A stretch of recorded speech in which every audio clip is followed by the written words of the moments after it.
بسم اللہ الرحمن الرحیم۔ السلام علیکم dear brothers and sisters and welcome to another video. آج کی ویڈیو ہماری ڈے ٹو ڈے لائف کی ان غیر حقیقی اینڈ سپرسٹیشیس باتوں کے متعلق ہے جنہیں ہمیں ہمیشہ سے سنتے آئے ہیں اور ان میں سے بہت ساری چیزوں پہ ہم نے یقین بھی رکھتے ہیں۔ یہ سب باتیں اور چیزیں جنہیں ہم کسی اچھے یا کسی برے شگن کے سے ساتھ ایسوسیٹ کر دیتے ہیں، اس کے بارے میں بات کریں گے اور یہ دیکھیں گے کہ ان میں کتنی حقیقت ہے۔ اور ہم میں سے سب لوگوں کے آس پاس کچھ نہ کچھ ایسی باتیں ہوتی رہتی ہیں کہ ایسا کرو، ایسا نہ کرو، ایسا کرو گے تو ایسا ہو جائے گا۔ ان سب باتوں کو ڈسکس کرتے ہیں اور اس ویڈیو میں، اور یہ بھی دیکھیں گے اینڈ آف دی ٹائم کہ قرآن و حدیث میں ان چیزوں کے بارے میں کیا بیان ہوا ہے۔ کیا واقعی ان چیزوں کی کوئی حقیقت ہے یا یہ بس نسل در نسل باتیں چلتی آ رہی ہیں، ان کے اوپر ہم کچھ کو اوپر یقین کرتے آ رہے ہیں، کچھ کو ہم نہیں سمجھتے کہ یہ حقیقی ہیں۔ دین لیٹس، جیسے جی کالی بلی رستہ کاٹ گئی ہے تو یہ کوئی اچھا شگر نہیں ہے۔ مطلب کالی بلی بھی تو اپنے کسی کام سے جاری ہو سکتی ہے نا۔ الو منحوس ہے، اس بیچارے کو یہ پتہ ہی نہیں کہ اس کا کیا قصور ہے کہ وہ منحوس ہے۔ چھت پہ کوا بولا ہے تو مہمان آئیں گے، بھئی وہ تو روز بولتا ہے، مہمان تو روز نہیں آتے۔ جوتے پہ جوتا آ گیا ہے تو سفر کرنا ہوگا۔ مطلب دنیا کے جتنے بھی ٹورسٹ ہیں، سیاح ہیں، ان کے تو جوتے پہ جوتا ہی آتا رہتا ہوگا، کیونکہ وہ تو پھرتے رہتے ہیں پوری دنیا میں۔ نئی کار لی ہے یا نئی کوئی چیز لی ہے تو اس کے پیچھے جوتا لٹکا دو۔ مطلب کار سے زیادہ تو پھر آپ اہم ہیں، اس لیے پھر اپنے گلے میں تو جوتوں کا ہار ڈال لینا چاہیے تاکہ نظر نہ لگے نا۔ چھوٹا بچہ ہے، اسے نظر سے بچانے کے لیے اسے کالا ٹیکا لگا دو۔ پہلا کالا ٹیکا لگانے کی کیا ضرورت ہے، پورا چہرہ ہی کالا کر دیں، نظر دیکھ کے ڈر کے بھاگ جائے گی۔ خالی کینچی مت چلاؤ، لڑائی ہو جائے گی۔ یہ بات غالباً زبان کے لیے کہی گئی ہے کہ زبان کم چلانی چاہیے ورنہ آپس میں لڑائی ہو جاتی ہے۔ چھری یا پیاز سرہانے کے پاس رکھنے سے برے خواب نہیں آتے۔ رائٹ ہینڈ میں اگر خارش ہو تو دولت آتی ہے اور لیفٹ ہینڈ میں خارش ہو تو دولت چلی جاتی ہے۔ ٹوٹے ہوئے آئینے میں چہرہ مت دیکھیں، اور اگر کانچ ٹوٹ جائے تو یہ بھی ایک بری بات ہوتی ہے۔ مغرب کے ٹائم اگر لائٹس نہ جلائی جائے پورے گھر میں تو بدروحیں آ جاتی ہیں۔ اگر آپ کو چھینک آئی ہے تو اس کا مطلب ہے کسی نے آپ کو یاد کیا ہے۔ ٹانگیں مت ہلائیں ورنہ شیطان ان پہ جھولا لے گا، اور نماز پڑھنے کے بعد جائے نماز کا ایک کونا فولڈ کر دیں ورنہ نماز پڑھے گا شیطان اس کے اوپر۔ مغرب کے وقت یا اس کے بعد گھر میں جھاڑو مت لگائیں ورنہ اس سے رزق میں بھی برکتی ہوتی ہے۔ اب ہم یہ دیکھتے ہیں کہ اسلام میں توہم پرستی کا کیا مقام ہے۔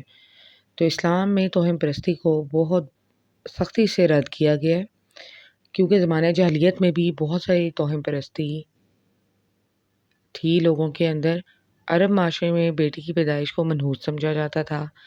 گھر میں دروازے کی بجائے پچھلی دیوار توڑ کے آنا باعث برکت سمجھا جاتا تھا۔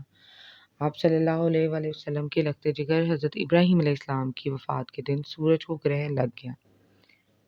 بہت سے لوگوں نے یہ خیال کیا کہ سورج گرہن وفات کی وجہ ہے، تو آپ صلی اللہ علیہ وآلہ وسلم نے اس کو مکمل طور پہ رد کر دیا، کیونکہ توہم پرستی میں ہم کچھ چیزوں کو اور کچھ اعمال کو ایسوسیٹ کرتے ہیں اپنے نفع یا نقصان کے ساتھ، حالانکہ نفع یا نقصان کا اصلی مالک تو اللہ تعالیٰ ہے۔ اس لیے حدیث مبارکہ میں توہم پرستی کو یا بد فعل لینے کو کسی چیز سے یا بد شگنی سمجھنے کو شرک قرار دیا گیا۔ سنن ابن داؤد کی ایک حدیث مبارکہ کے مطابق بد شگنی شرک ہے۔ نبی کریم صلی اللہ علیہ وآلہ وسلم نے 3 مرتبہ یہ ارشاد فرمایا کہ بد شگنی شرک ہے، بد شگنی شرک ہے، بد شگنی شرک ہے، اور ہم میں سے ہر ایک کو کوئی نہ کوئی وہم ہو جاتا ہے، لیکن اللہ تعالیٰ توکل کی برکت سے اسے دور فرما دیتے ہیں۔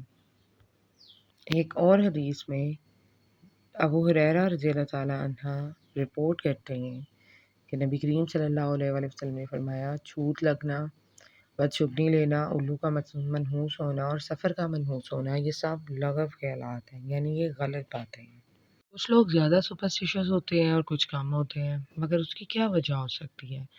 وجہ علم کی کمی ہو سکتی ہے، اور حق اور باطل میں فرق نہ کرنا ہو سکتا ہے۔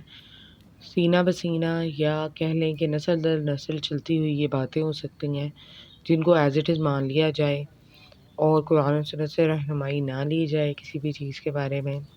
اس کے علاوہ سب کانٹیننٹ کے لوگ اور خاص طور پہ پاکستانیوں کے اندر یہ چیزیں اس لیے بھی پائی جاتی ہیں کیونکہ ہم بہت عرصہ ہندوؤں کے ساتھ رہے ہیں اور ان کے اندر ایسی سپرسٹیشنز بہت ساری ہیں، مطلب اس سے بھی بہت زیادہ۔ یہ صرف پاکستان، انڈیا، بنگلہ دیش کی بات نہیں ہے، دنیا کے بہت سارے ترقی یافتہ معاشرے اور جنہیں ہم سو کالڈ ترقی یافتہ تہذیبیں کہتے ہیں، وہاں بھی بہت ہی انٹرسٹنگ، عجیب و غریب سپرسٹیشیس چیزیں پائی اور باتیں، عقائد پائے جاتے ہیں، جن کو انشاءاللہ ہم اس ویڈیو کے پارٹ 2 میں کور۔ ہمیں کسی بھی قسم کی توہین پرستی کا شکار نہیں ہونا چاہیے۔ ان تمام توہمات کا اسلام سے کسی قسم کا کوئی تعلق نہیں ہے۔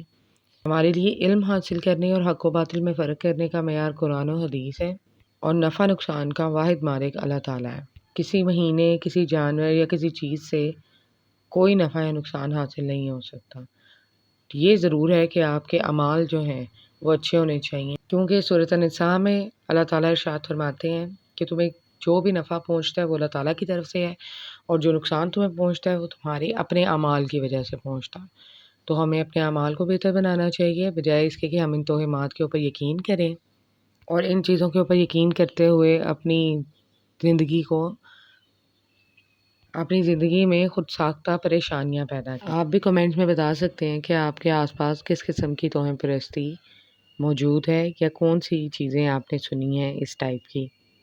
آئی ہوپ یہ ویڈیو آپ کے لیے بینیفیشل رہی ہو اور آپ نے اس میں سے کچھ نیا سیکھا ہو۔ اگر آپ کو یہ ویڈیو پسند آئی ہے تو kindly like and share the video and subscribe the channel, and let's the journey begin. السلام علیکم ورحمۃ اللہ وبرکاتہ۔